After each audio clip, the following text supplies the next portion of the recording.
Buenos días, son las 11 en punto de la mañana. A esta hora les damos la bienvenida a todos los participantes que nos acompañan a partir de este momento para iniciar con la conferencia Cómo preparar su empresa familiar para la sucesión generacional. Soy María Mercedes López, junto con Stephanie Gregory, Juan David Alzate y Cristian Monroy, les damos la bienvenida. Algunas recomendaciones para las personas nuevas.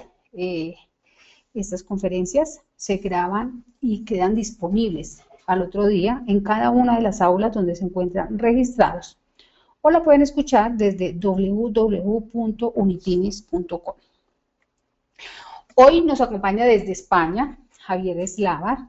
Javier es socio director de Capital Intelectual, consejero en diversas organizaciones, promotor de la Cátedra de Innovación y Conocimiento de la Universidad de Zaragoza. Colabora con las escuelas de negocio y blog internacionales, coautor del libro 2021 Odisea Manager. Participa en proyectos de inversión, crecimiento y reestructuración de empresas de familia. Recuerden que esta es una conferencia que se realiza en asocio de Envía, Enlace Operativo, Banco de Occidente, Cámara de Comercio y Piales y Laboratorios Magnofarma. Bueno, Javier, le damos la bienvenida. A partir de este momento puede iniciar la conferencia Cómo preparar su empresa familiar para la sucesión generacional. Javier, muy buenos días en Colombia, buenas tardes en España. Buenos días. Hola, buenos días. Así es. Bueno, cómo preparar su empresa familiar para la sucesión generacional es un tema que, aunque específicamente habla de las empresas generacionales, familiares, Javier, perdón. qué pena, todavía no estamos viendo tu pantalla. Si le das clic en presentar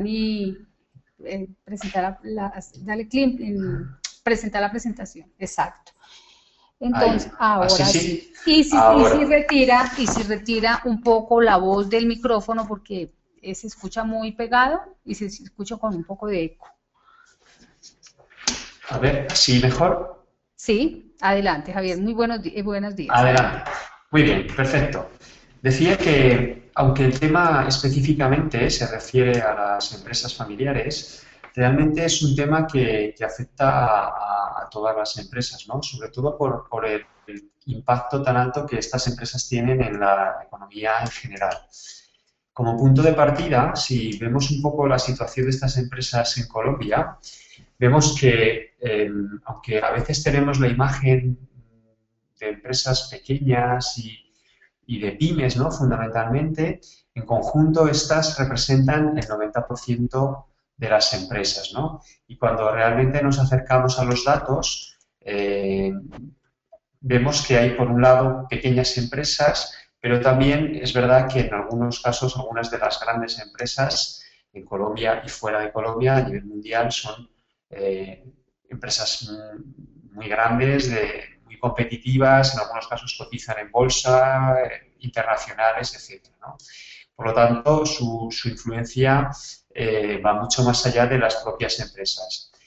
Un dato importante también es que, además de que el porcentaje es muy alto, se trata de empresas cuyo volumen de facturación, en muchos casos, es muy importante, ¿no? En el caso de Colombia vemos que alcanza el 70% del PIB. Por lo tanto, una vez más, su influencia es a tener en cuenta.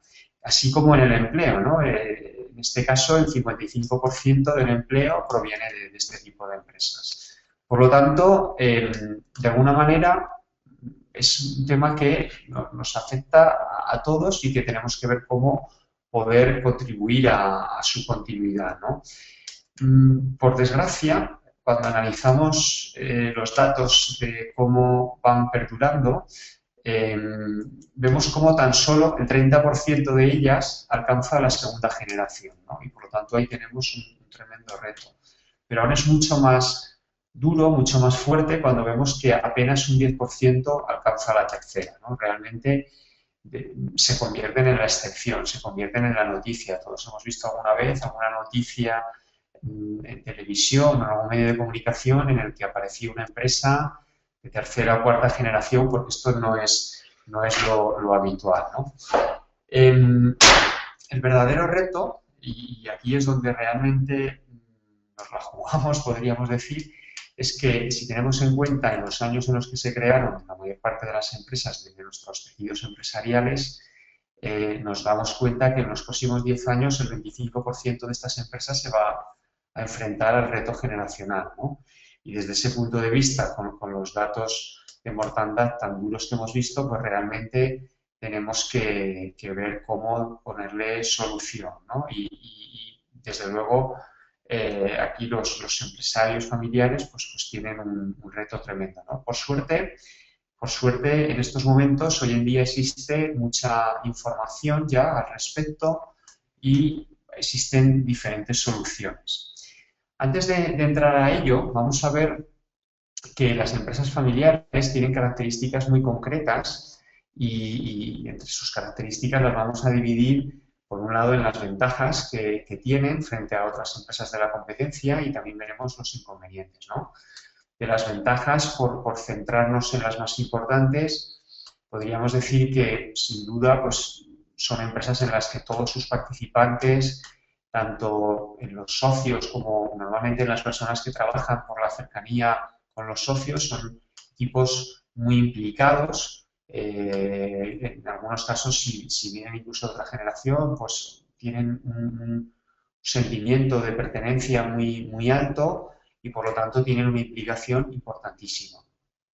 Además de eso, son empresas que tienen un fuerte compromiso social con su entorno, con sus trabajadores, y eso también se traduce en cosas positivas, porque suelen cuidar más el empleo. En estos momentos estamos viviendo unos momentos de cambio tremendos, de crisis o de cambio en definitiva, ¿no? Como decimos, y a lo mejor si la empresa está solamente centrada en el beneficio económico a corto plazo, va a tomar un tipo de decisiones que van a ser muy diferentes que una empresa familiar que normalmente está formada siempre, constituida, pensando en el largo plazo y pensando en que pase de generación en generación, aunque luego, por desgracia, como hemos visto, en algunos casos no sea así, ¿no? Ese compromiso social también se ve en que suelen participar mucho más, pues a través por ejemplo, en programas de investigación, en colaboraciones con la universidad, en patrocinios de equipos deportivos, en acciones de todo tipo, en publicidad, en promociones, en fin, hay siempre un montón de actividades en las cuales están presentes, con lo cual, además de que puedan generar un beneficio para su propia empresa, son empresas que también están pensando en su entorno social, ¿no? Por esa implicación y por un poco también el compromiso que van teniendo, son empresas que tienen una mayor capacidad de superar las crisis, ¿no? Esto también se está viendo, ha habido muchas a lo largo de los años y siempre ha sido de esta manera. Acabamos de pasar o estamos dentro de una y se está viendo, ¿no? Incluso en algunos casos, algunos países de los que mejor están superando estas situaciones, por ejemplo, se habla del caso de Alemania, que es un país que tiene un tejido empresarial, en este caso también con más de un 90, casi un 95% de empresas de tipo familiar, ¿no? Y cómo ese compromiso les hace superar mucho mejor esas crisis o esas situaciones de adversidad. Y esto es sobre todo, como decimos, porque tienen una visión a largo plazo. Normalmente, a lo mejor están dispuestos a renunciar a parte del beneficio, pero sí tienen ese compromiso y sienten que su vinculación va más allá del día a día, ¿no? Y por último, por destacar una quinta ventaja, podríamos decir que prácticamente el 100% de los casos son empresas muy ágiles, sobre todo en la toma de decisiones, ¿no? Frente a empresas multinacionales o a veces también empresa familiar pueda ser multinacional, pero normalmente los centros de decisión están muy agrupados en torno a muy pocas personas. A veces, si estamos hablando de la primera generación, pueden estar muy concentrados en torno a la primera persona, al fundador, y por lo tanto son empresas muy ágiles. Esto hoy en día es una característica muy importante, que vivimos en un momento en el que la velocidad es fundamental. Entonces, aquí no se suele veces incluso con el riesgo que yo llevo, ¿no? Esperar a que haya un informe que justifique una acción, sino que en un momento dado la visión del fundador o del equipo de personas responsables tienen claro cuál es su objetivo y el camino que tienen que seguir y, por lo tanto, permiten tomar decisiones a gran velocidad. Como hemos dicho, tienen grandes ventajas, pero no todos son ventajas, ¿no? Si nos fijamos en sus inconvenientes, que también los tienen, son empresas que a veces no están tan dispuestos a recurrir a una financiación externa, y esto que puede ser bueno y que está relacionado con la continuidad que antes hemos nombrado y con que estén menos expuestos precisamente a posiciones financieras de mucho riesgo, de mucha financiación, de mucho apalancamiento. A veces puede ser negativo, puede ser un inconveniente porque puede impedir un crecimiento. Empresas que podrían tener un gran crecimiento por situación de mercado no pueden desarrollarlo porque están muy limitados a los recursos de la familia propietaria, ¿no? Entonces, en la medida que la empresa crea beneficios, son capaces de crecer muy rápido, pero en la medida que la empresa se estanca, como puede ser ahora, pues a veces pueden no crecer a la velocidad que podrían, ¿no? Esto desde el punto de vista de la empresa, de la financiación, ¿no? Otro de los inconvenientes que encontramos en este tipo de empresas y que puede afectar negativamente tanto a la familia como a la empresa, como lo iremos viendo, puede ser la confusión que puede haber de patrimonios, ¿no? En la medida que la empresa va generando beneficio, dependiendo un poco de cuál sea el estilo del creador, va a seguir invirtiéndolo sin hacer un reparto de beneficios o por contra, los menos casos, pero van a entrar en un reparto de beneficios. Y en definitiva, el problema no es tanto que tengan un estilo u otro, sino el que a veces hasta que no alcanzan una segunda generación o están ya mucho más profesionalizadas, no se termina de ver muy claro dónde empieza la empresa, dónde empieza la familia, dónde acaba una, dónde acaba otra, ¿no? Y esto, como digo, en la primera generación no es problema, pero en cuanto empieza a haber más personas o más generaciones implicadas, o ya no solo más generaciones, sino diferentes hermanos o distintas ramas familiares, pues puede ocasionar problemas. Como hemos dicho, no perdamos de vista que una empresa familiar no significa que sea una empresa pequeña. Podemos encontrarnos grandes empresas con grandes patrimonios empresariales y familiares, y en ese caso es totalmente crítico, es muy importante que esté bien definido y bien delimitado dónde empieza uno y dónde acaba otro, ¿no? Otro inconveniente que nos encontramos a veces es el que, debido a los lazos afectivos y a los compromisos familiares que puede haber entre los fundadores, podríamos encontrarnos una estructura empresarial menos eficiente. Podríamos hablar de, enlazándolo con el siguiente, una empresa menos profesionalizada, ¿no? Porque a veces este tipo de empresas son más reacias a que entren profesionales externos porque se pueden ver como una amenaza, cuando en realidad realmente es lo contrario, ¿no? O se pueden ver como una pérdida de oportunidad para un familiar o como un menosprecio incluso hacia uno de los miembros de la familia que no ocupe ese puesto, ¿no? Otras veces es un problema de ego. El fundador cree que él ha tenido un empuje como para poder llevar su empresa adelante y hacerla crecer a un tamaño, y en un momento dado no es capaz de ver que, aunque él tiene una gran valía, tiene que de alguna manera complementar su experiencia y su visión con otras personas que puedan ayudarle y que puedan ayudarle a crecer, ¿no? Algunos ejemplos de empresas familiares son los grandes bancos, ¿no? Muchos de los bancos como digo, empresas con una fuerte presencia multinacional, que aparentemente puede parecer que un banco es una estructura muy eficiente, muy profesionalizada, así lo es en el origen. Cuando miramos sus cúpulas, realmente muchos de ellos son empresas de tipo familiar, ¿no? Y puede haber una, dos, tres familias que están al frente de ellas. Hasta aquí, bueno, entendemos un poco más en qué consisten estas empresas, cuáles son sus ventajas y cuáles son sus inconvenientes.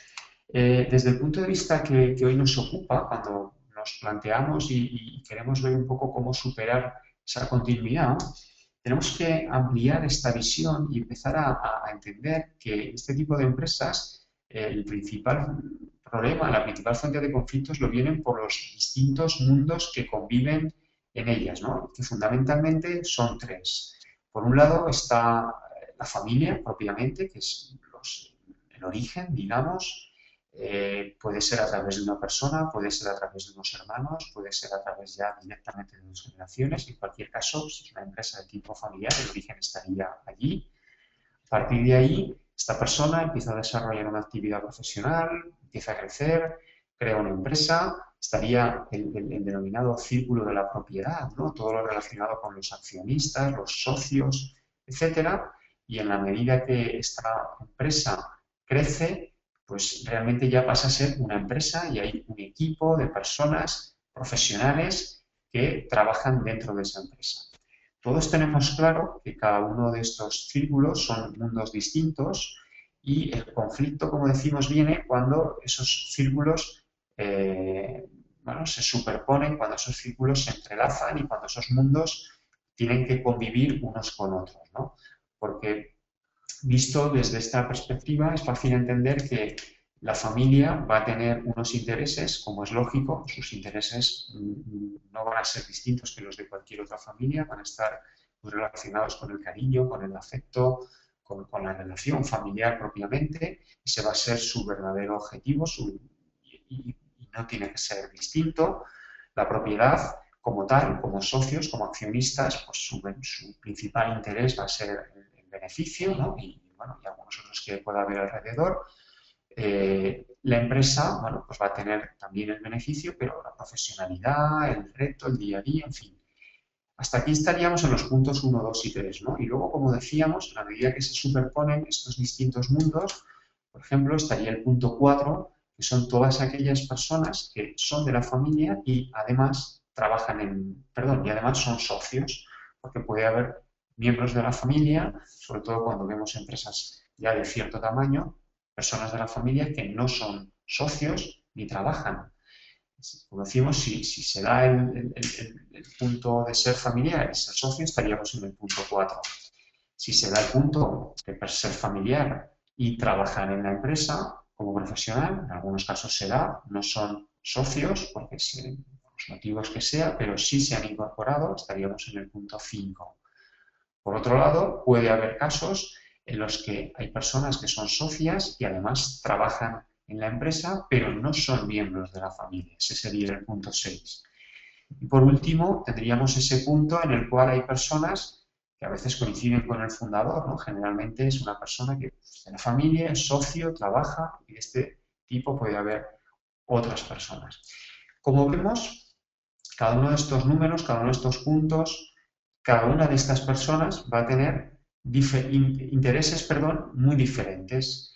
Unos, por ejemplo, a final de año van a querer que se repartan beneficios, otros van a estar mucho más interesados en reinvertirlos, otros van a estar, en fin, cada uno va a tener diferentes opiniones, ¿no? Y a partir de aquí, digamos que empieza a ser ya uno de los grandes retos, ¿no? De la empresa de cara a ver un poco cómo darle forma a todas esas dificultades, conflictos y demás. Si vemos un poco el esquema y de forma gráfica, como decíamos, la empresa, además de los beneficios, pues tendría que tener, por así decirlo, cuatro objetivos, ¿no?, principales. Desde luego, tener beneficios a largo plazo, si no tiene sentido, no va a haber ninguna empresa que pueda perdurar. Para poder conseguir esos beneficios, un objetivo importante es que lo haga pues, con un equipo lo más potente, lo más profesional posible, que desarrolle sus habilidades.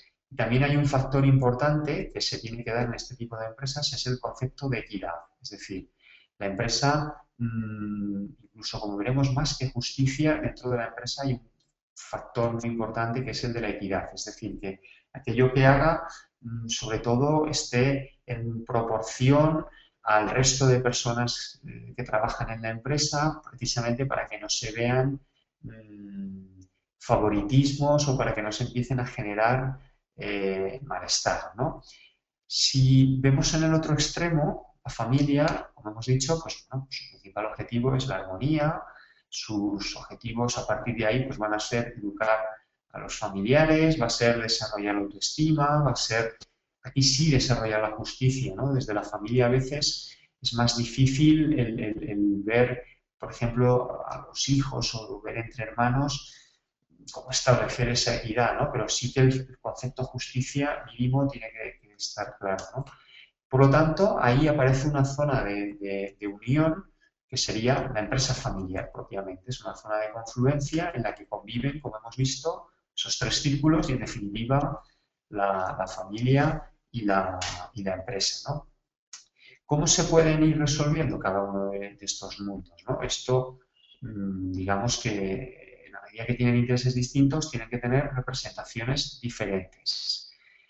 En general, dependiendo del tamaño, si es una empresa más pequeñita, pues posiblemente muchos de estos órganos no van a ser necesarios, incluso van a estar agrupados de una manera muy sencilla.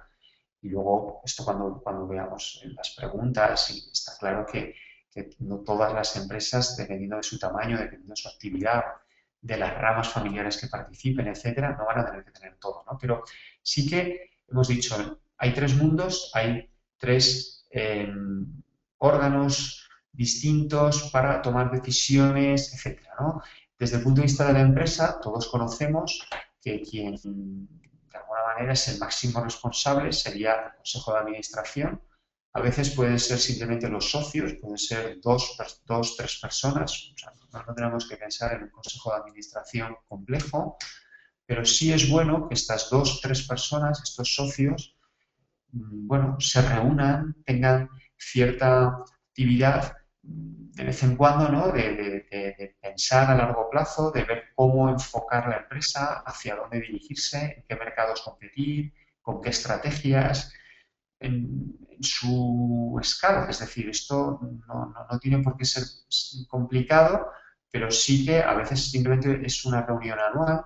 Pero bueno, en fin, hay miles de maneras, ¿no? Luego podemos ver también. Pero estaría, por un lado, el órgano responsable tal cual de las máximas decisiones y de la estrategia. Sería el Consejo de Administración. A partir de ahí, en el entorno de la empresa hay un comité de dirección que es el responsable fundamentalmente de ejecutar la estrategia. Si la empresa es pequeña, sencillamente van a ser las personas que trabajan en la empresa.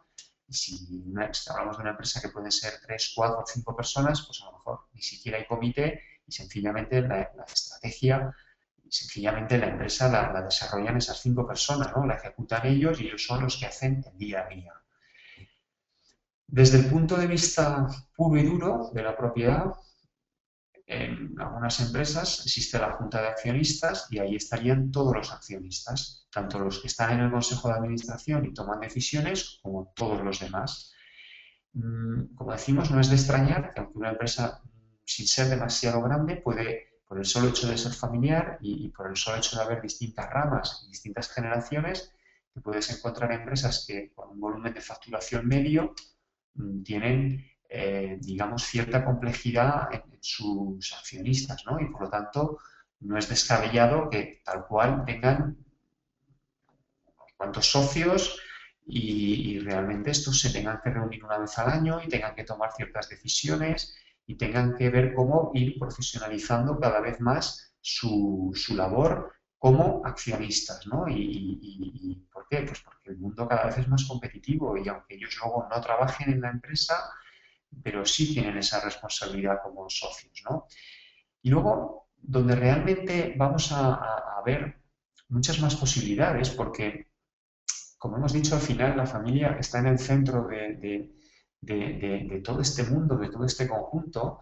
Aquí, también dependiendo del tamaño, podemos encontrarnos tres tipos de órganos, ¿no? Podríamos decir, bueno, fundamentalmente dos órganos y luego una herramienta que es en la que más vamos a centrar, porque de alguna manera es la más famosa y es la que resuelve bastantes problemas, que es el protocolo, ¿no? Entonces decimos, por un lado estaría la asamblea familiar, que sería equivalente a la junta de accionistas, es decir, sería el sitio, el momento, el órgano en el que está toda la familia, ¿no? Porque como de alguna manera la empresa a veces representa o afecta, mejor dicho, a toda la familia, pues ¿por qué no que toda la familia, en la medida que tenga sentido en esa empresa, pueda opinar o pueda conocer cuál es la trayectoria o al final esa representación y ese estar informado siempre es beneficioso.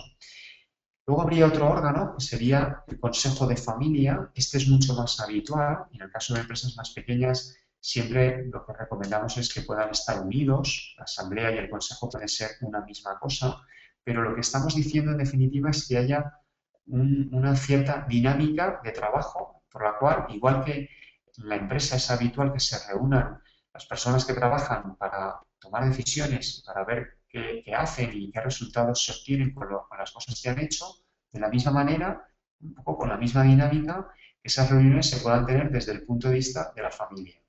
A veces, bueno, se suelen hacer fuera de horarios laborales. Normalmente las empresas trabajan de lunes a viernes, pues a lo mejor en este caso estas reuniones se pueden hacer en fin de semana o aprovechando periodos en los que la familia convive y en los cuales pues precisamente se ensalza esta armonía y esta unión que en la mayor parte de los casos existe y que a veces simplemente por falta de diálogo se va rompiendo, ¿no? Y por último, como decíamos, hay un elemento que es clave, que es el protocolo familiar, del que seguramente todos hemos oído hablar alguna vez, ¿no?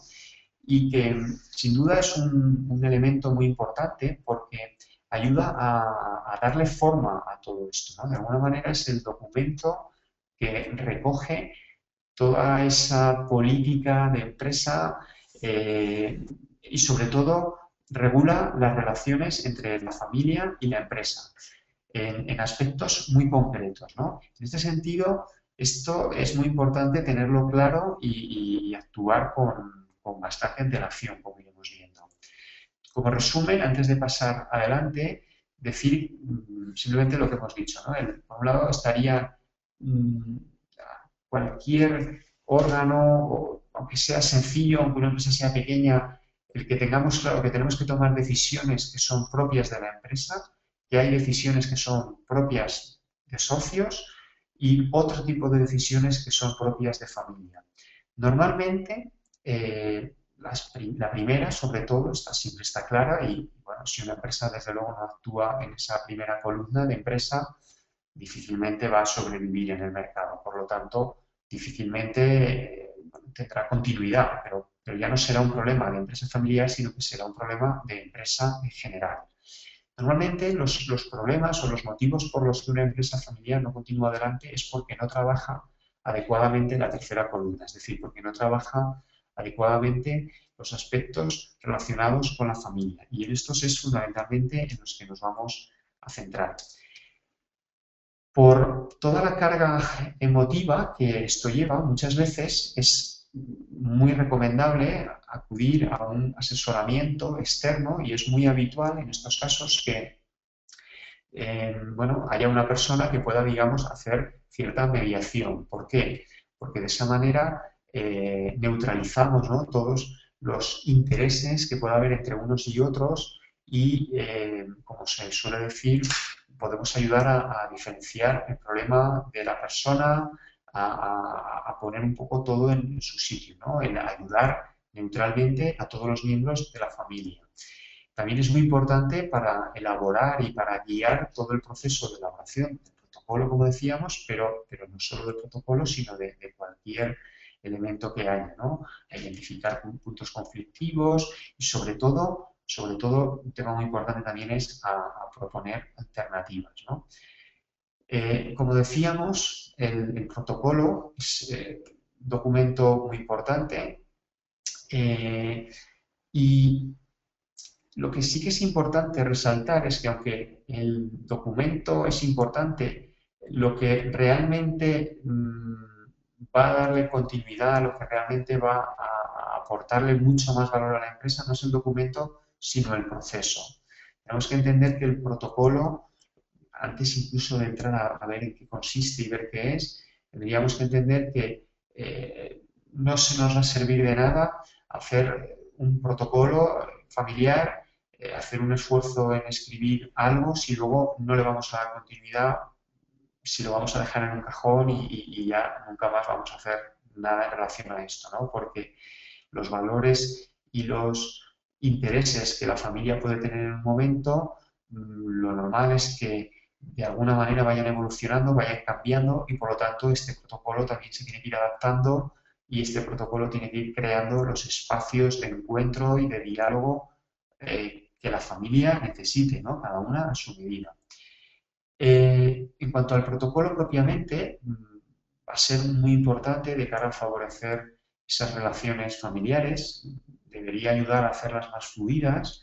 Esto no es imprescindible que se haga con ayuda externa, como decíamos, pero sí que a veces el hecho de que haya alguien desde fuera, pues facilita, sobre todo porque guía en el camino, ¿no? Porque la familia puede tener una gran experiencia en su sector y en su negocio, pero no necesariamente, normalmente no tiene una experiencia en afrontar situaciones de este tipo, ¿no? Salvo que sea una empresa que ya viene de segunda o de tercera generación y que ya lo han vivido durante, bueno, pues durante muchos años y lo han ido viendo en casa, ¿no?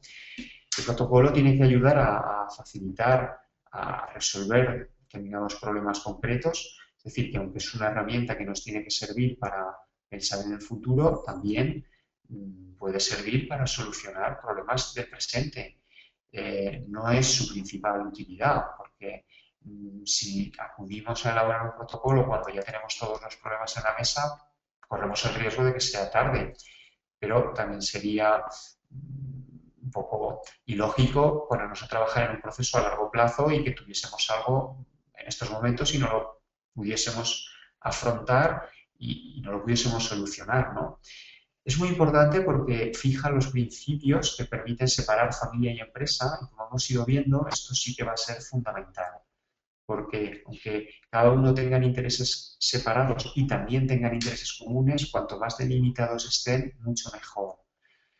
Hemos comentado, y bueno, vuelvo a repetir, ¿no? Es un ejercicio de anticipación, tiene que ser muy a la medida. En este caso, un protocolo no existen fórmulas mágicas ni existen estándares que sirvan para todos. Evidentemente hay modelos de referencia y evidentemente se utilizan y se ven cómo adaptar a cada familia, pero lo más importante es que realmente se adapte, es decir, que cada familia, en función de las características suyas, de su empresa, del momento en el que se encuentre, de su tamaño, de su sector, de su país, de su situación económica, de todo, se adapte y establezca esas, digamos, reglas de juego, ¿no? Lo ideal es que se acepte por parte de todos los miembros y de forma unánime. Por desgracia, hay veces en los que no se puede alcanzar la unanimidad y bueno, pues hay que recurrir a mayorías y también en ese sentido pues existen fórmulas, ¿no? Para ver cómo darle solución.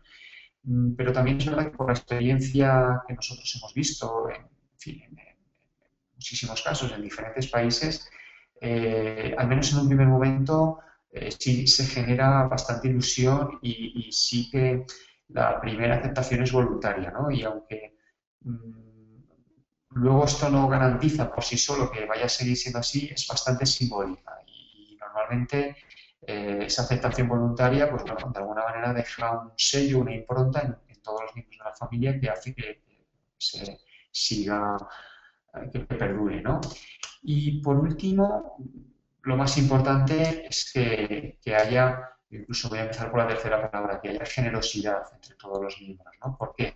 Porque va a tocar ceder, es decir, todos sabemos que cuando llegamos a un acuerdo, cuando firmamos un contrato, normalmente para que ese contrato sea efectivo, todo el mundo tiene que poner un poquito de su parte, evidentemente todo el mundo va a salir ganando con ese acuerdo, por eso se firma.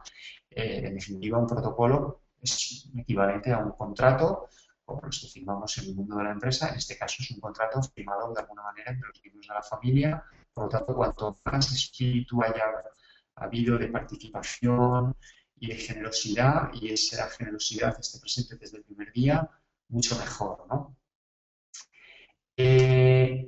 Como hemos dicho, es un proceso de elaboración. Esto tiene un proceso bastante sencillo, teniendo en cuenta que tiene que estar muy adaptado a la familia.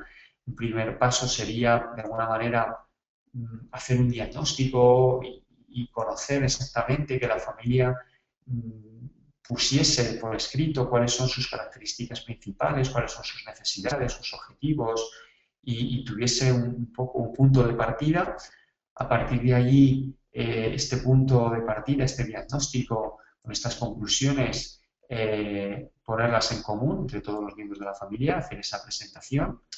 Sería bueno, a partir de ahí, no solamente el escuchar y contemplar los intereses generales, sino además también los individuales a través de esas entrevistas con cada uno, todos y cada uno de los miembros que forman la familia empresaria y que van a participar en ese protocolo.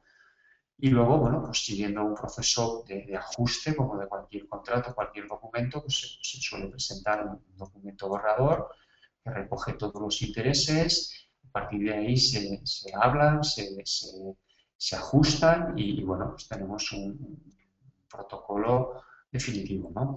Como decimos, esta es una herramienta bastante importante porque cuando vemos su contenido estamos recogiendo un poco la descripción y los intereses de la familia. Va a ser un documento y un sistema a través del cual vamos a regular también la forma en la que la familia se va a gobernar, la forma en la que la familia va a gestionar el patrimonio, que son los puntos que anteriormente decíamos que pueden generar conflicto y que incluso en la confusión de patrimonios está uno de los inconvenientes. Vamos a poder regular también la forma en la que va a funcionar la empresa de forma general y también en cuanto a su forma de dirigirse, en cuanto a criterios, por ejemplo, de reparto de beneficios, etcétera, pero específicos dentro de la empresa. Recoge también apartados muy importantes relacionados con la sucesión en la gestión. Tenemos que diferenciar muy claramente lo que es la sucesión desde el punto de vista de la propiedad con la sucesión desde el punto de vista de la gestión y aunque decíamos que el origen está en la familia, tenemos que tener claro, en todo momento decimos que el objetivo es que la empresa perdure y por lo tanto si la empresa no continúa, si la empresa no tiene beneficios, nada de lo demás tiene sentido, ¿no? Por lo tanto, es muy importante esa sucesión en la gestión, ¿no? Y en este sentido, por ejemplo, las familias empresarias y las empresas familiares suelen ser muy sensibles en este tema. En algunos casos tienen muy claro que quieren que la persona que continúe la gestión sea miembro de la familia. En otros casos asumen que tienen que dar entrada a personas profesionales de fuera que aporten una visión, por ejemplo, en una etapa internacional o en determinados momentos. Pero en cualquier caso tiene que quedar reflejado. Es muy importante regular cómo se van a incorporar el resto de miembros de la familia en la empresa, qué formación se requiere, si tienen que tener algún requisito, si tienen que tener experiencia previa, cuál va a ser su salario, que esté dentro de los criterios de mercado. En fin, todo esto tiene que quedar ahí recogido, ¿no? Y es mucho mejor, como hemos dicho antes, hablarlo por adelantado y dejarlo claro un poco como cuando se habla de los matrimonios, ¿no? Cuando todo va bien, porque si no, cuando va mal o cuando hay algún problema, pues a veces es muchísimo más difícil llegar a acuerdos, ¿no? Y también, por último, pues todo el tema relacionado con la propiedad propiamente, los derechos económicos de los socios, en fin, como puede verse, es un contenido muy amplio y es un proceso de trabajo a través del cual la familia y la empresa, de alguna manera, avanzan muchísimo, ¿no? Y sin duda es un elemento clave de cara a esa continuidad. Por último, y ya como resumen de los puntos más importantes que hemos dicho, antes ya de pasar a las preguntas propiamente, insistir una vez más en que, aunque hemos hablado del protocolo, porque formalmente es el documento y la herramienta que se conoce, ¿no?, de forma más popular, por todos los casos y todas las experiencias que nosotros hemos visto, por desgracia, hay veces en las que incluso haciendo el protocolo no es suficiente. ¿Por qué? Porque realmente, como decíamos, lo hacen, lo dejan en un cajón y luego ya nunca más, ya creen que esto por sí solo lo va a solucionar. Sería como eh, si pusiésemos una planta pero luego no la regásemos nunca, ¿no? No necesitamos estar alimentándolo, necesitamos seguir haciendo temas relacionados con todo este proceso, ¿no? Por lo tanto, es el punto de partida, no la meta. Esto es muy importante también que sea voluntario, ¿no? A veces parte del conflicto y de los problemas de continuidad vienen porque de alguna manera alguien una generación sobre otra o un hermano sobre otro o una rama lo intenta imponer, en ese caso con el tiempo perderá sentido y, como decíamos, es un documento base que puede estar continuamente en evolución, ¿no? En fin, hemos ido haciendo de forma rápida un repaso por distintos elementos clave relacionados con la empresa familiar y yo a partir de este punto abriría el turno de preguntas para que los asistentes puedan comentar todo lo que crean oportuno porque sin duda van a salir temas mucho más interesantes y adaptados a sus problemas concretos.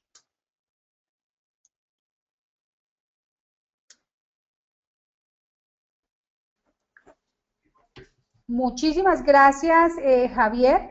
Entonces, a partir de este momento vamos a iniciar la sesión de preguntas y, como siempre, vamos a pasar nuestra encuesta. Recuerden que para nosotros es muy, antes de iniciar la sesión de preguntas, vamos a pasar nuestro sondeo. Para nosotros es muy importante que nos ayuden con contestando esta encuesta, pues la forma que nosotros evaluamos a nuestros conferencistas. La pregunta es muy sencilla. ¿Desarrolló con claridad la conferencia de hoy? ¿Se desarrolló con claridad la conferencia de hoy? Recuerden que las personas que están escuchando la conferencia vía celular o vía tablet también pueden darle el sí o el no. ¿Se desarrolló con claridad la conferencia de hoy? ¿Sí o no? Bueno, vamos a pasar entonces rápidamente a la sesión de preguntas. Los invito a que utilicemos el micrófono para preguntarle directamente a Javier. Para preguntarle vía micrófono, lo único que tienen que dar es clic en la mano color verde que les aparece ahí en sus pantallas. Pero si no tienen micrófono, lo pueden hacer vía chat. No solamente nos tienen que mandar la pregunta vía chat y no le dan clic en la mano color verde. Bueno, entonces, vamos a iniciar con las preguntas que nos envían. Vamos a ver las personas que están interesadas en preguntar vía micrófono. Alejandra González Giraldo. Vamos a abrir el micrófono. Alejandra, muy buenos días. Aló, buenos días, ¿cómo has estado? Bien, ¿desde qué ciudad se comunica? Estamos en Colombia, desde Cali. Bueno, adelante con su pregunta. La pregunta es, cuando son dos los miembros de familia son dos los miembros familiares, ¿hay que hacer protocolo de familia? ¿Con solo dos? Bueno, a ver, como decimos, el protocolo en sí no es un proceso obligatorio, es voluntario y en cualquier caso, en el momento que ya hay dos personas, sí sería recomendable, si no un protocolo, al menos sí empezar a atender los diferentes intereses que van a convivir en la empresa. Porque en la medida que son dos socios y aunque sus valores coincidan y su proyecto de empresa, es igualmente lógico que tengan proyectos de vida sencillamente diferentes, ¿no? Y por lo tanto, igual que seguro que hablan de aspectos relacionados con la empresa, es bueno que en este caso hablen de aspectos relacionados con los socios. Entonces, tanto si son familia como si no, sí es bueno que establezcan, tal vez en ese caso sería, el equivalente sería el pacto de socios. Muchas gracias, Javier. Nos pregunta Stephanie Valderrama, cuando se tiene un protocolo de familia ya escrito, ¿existe alguna forma para hacer el seguimiento de eso? ¿Del protocolo? Sí, correcto. Como hemos dicho, de hecho, el éxito realmente, cuando veíamos al principio los datos de continuidad en empresas de tipo familiar y vemos que tan solo el 10% alcanzan la tercera generación, evidentemente hay muchos motivos detrás de ese fracaso, ¿no? tan duro y tan fuerte, pero sin duda uno de los motivos es el que son empresas y familias que no han ido alimentando ese tema, ¿no? Entonces, en el momento que tenemos el protocolo, existen mecanismos, sistemas, y hemos hablado, por ejemplo, del Consejo de Familia, pero es muy recomendable y existen métodos, sistemas y de todo tipo de ayudas para continuar.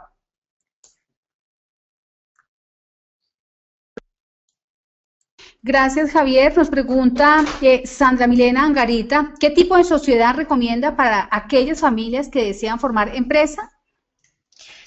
Bueno, en principio esto va a depender mucho de la actividad, va a depender mucho del número de participantes, incluso hoy en día el tema fiscal es un tema muy importante, ¿no? Habría que analizar bien muchas cosas, pero desde luego sería recomendable que haya una sociedad en la que, además de esto, esté reflejado el pacto de socios. Yo más que el tipo de sociedad, porque realmente hemos visto empresas familiares con diferentes tipos de sociedades, lo que sí que es importante es, como decía antes, que haya un pacto de socios, independientemente del tipo de sociedad. Es un tema más de relación que legal, por así decirlo. Gracias. Valga la cuña acá, Javier. Le recordamos que Javier también tiene una sección en la revista Gerente Pyme. Recuerda que esta revista también la se encuentran en el aula o en unipymes.com, donde él tiene una sección exclusiva que tiene que ver con el tema de empresas de familia. Seguimos entonces acá con Paula Andrea Rodríguez. Ella nos dice, ¿dónde se puede conseguir un modelo de protocolo de familiar? Bueno, a ver, hoy en día realmente es tan fácil como acudir a Google, ¿no? Realmente en Google vamos a poder encontrar modelos como punto de partida. Ahora bien, yo dicho esto, no lo recomendaría, porque creo que tanto si vamos a Google como si vamos a un sitio muy especializado, lo realmente importante luego es adaptarlo. Entonces, siempre en ese sentido, tal como hemos dicho, es bueno contar con un asesoramiento externo, ¿no? Igual que cuando tenemos una dolencia, una enfermedad, pues vamos al médico porque confiamos en que de manera profesional nos va a guiar y no, aunque los medicamentos estén en la farmacia, en este caso lo mismo, ¿no? Y bueno, yo aprovecho también un poco para comentar, igual que comentábamos lo de la revista, el que a través de este mismo canal, pues bueno, se pueden establecer líneas de ayuda, de colaboración, ¿no? Con este tipo de empresas, al menos para darles ese primer punto de partida y aunque luego ellos sean los que lo personalicen.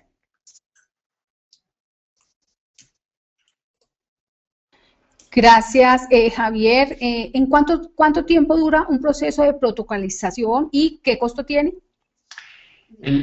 Va a depender, tanto el tiempo como el coste, va a depender mucho del tipo de familia.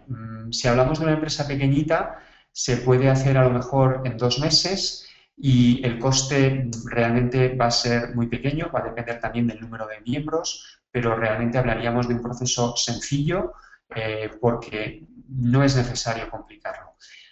Si hablamos de otro tipo de empresas, pues va a ser mucho más amplio porque puede haber más miembros y en ese caso también haría falta algo más de tiempo. Estaríamos hablando en general entre 2 y 6 meses.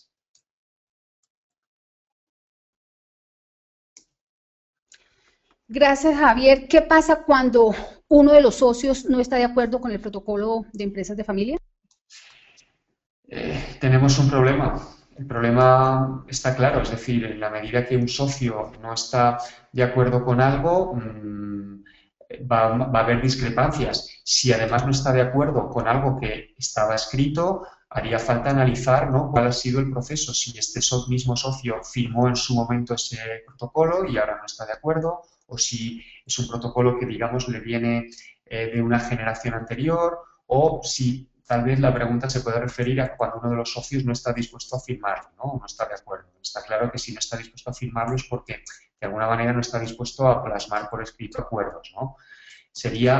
Podríamos decir que sería un primer indicador, ¿no?, de cierto conflicto. Esto no significa, no quiero ser catastrofista, no significa que no se pueda resolver, pero sin duda es un indicador de cierto conflicto.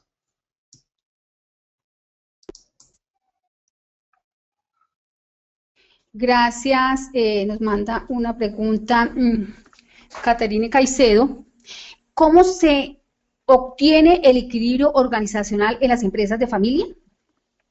Perdón, ¿cómo se obtiene el equilibrio organizacional en las empresas de familia? Sí, gracias. Realmente el equilibrio se va a obtener en la medida que cada uno de los distintos grupos que conviven se sienta satisfecho con la relación. Es decir, si la empresa gana dinero, pero eso es a cambio de un tremendo coste familiar, la familia como tal en algún momento se va a sentir resentida. Por lo tanto, no va a haber equilibrio. Incluso la propia persona que desde el punto de vista profesional y empresarial está teniendo éxito, es posible, tal vez, que a la larga sienta pues, vacío y, por lo tanto, un desequilibrio.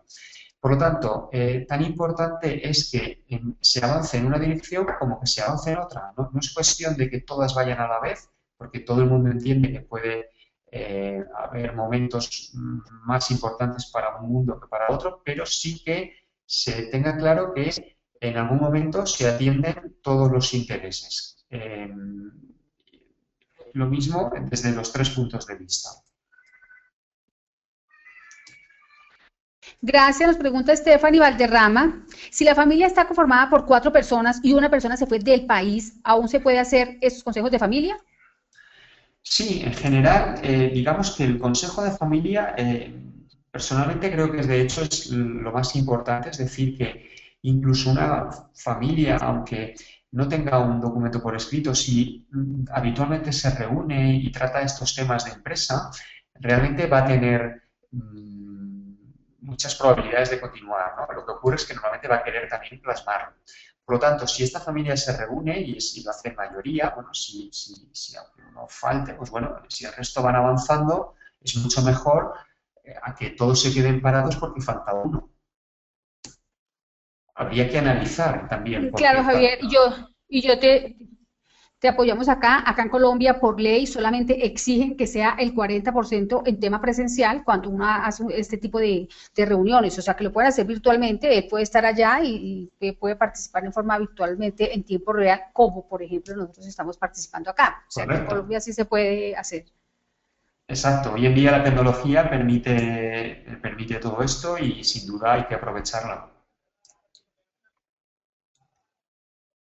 Nos pregunta Carolina Caldas, buen día, ¿el protocolo excluye a los miembros de la empresa socios que no hacen parte de la familia?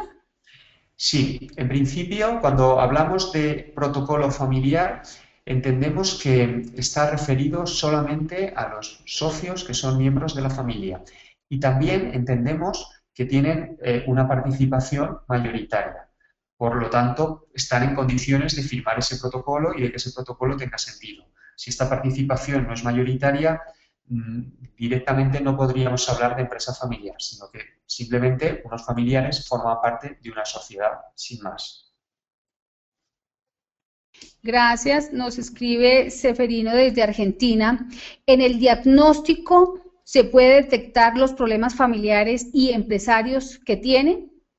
Sin duda, el diagnóstico tiene que servir y sirve precisamente para esto, para identificar los problemas y también los puntos fuertes, las ventajas y en dónde nos vamos a apoyar.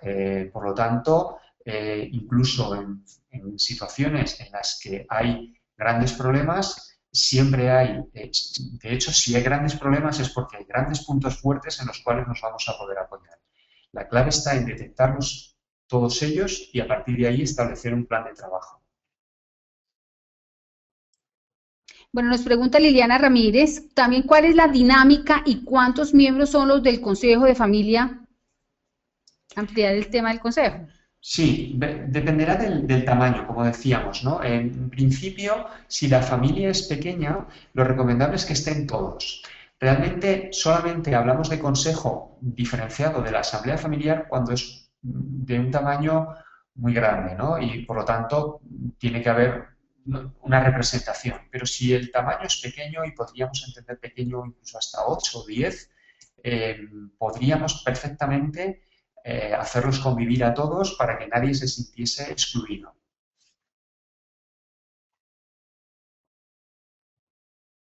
Bueno, acá nos pregunta Alejandra González, cuando dijo que una empresa pequeña, el protocolo puede tener posiblemente menor costo, ¿qué quiere decir empresa pequeña? ¿En número de socios o en patrimonio? El número de socios, fundamentalmente. por el proceso de diálogo y de trabajo que lleva. Realmente puede ser, como bien apunta esta persona, una empresa pequeña en cuanto a número de socios, pero generar un volumen de actividad muy importante y a efectos del protocolo no tiene mayor importancia. Lo importante es que son pocos y se deberían poner fácilmente de acuerdo. Nos pregunta Liliana Ramírez, cuando hablaba de las empresas familiares decía una ventaja son las implicaciones de los participantes. ¿Qué es esto? ¿Qué son implicaciones? Sí, la implicación, bueno, tiene distintas lecturas. Desde el punto de vista profesional, decíamos, las empresas familiares tienen una tremenda implicación, es decir, las personas los socios que además trabajan suelen ser los fundadores, pueden ser los promotores de la idea, por lo tanto se sienten muy vinculados a su empresa, muy vinculados a su idea y por lo tanto muy vinculados a que esto funcione. A esto es a lo que nos referimos, están muy implicados porque realmente sienten como algo que forma parte de su vida la empresa. A veces se dice que la empresa es un hijo más, ¿no?, del fundador. A veces puede tener 2, 3 hijos y una empresa y se habla de como de un tercer o cuarto hijo, ¿no?, por la tremenda implicación que tiene y por que ha formado algo de su vida, forma parte de su vida totalmente. Nos está alzando nuevamente la mano Alejandra. Vamos a abrir el micrófono. Alejandra. Alejandra. Bueno, entonces vamos a leer una pregunta que nos manda Carlos Mario Uribe. ¿Se debe involucrar a la tercera generación en la elaboración del protocolo? Si existe la tercera generación y son mayores de edad, sí.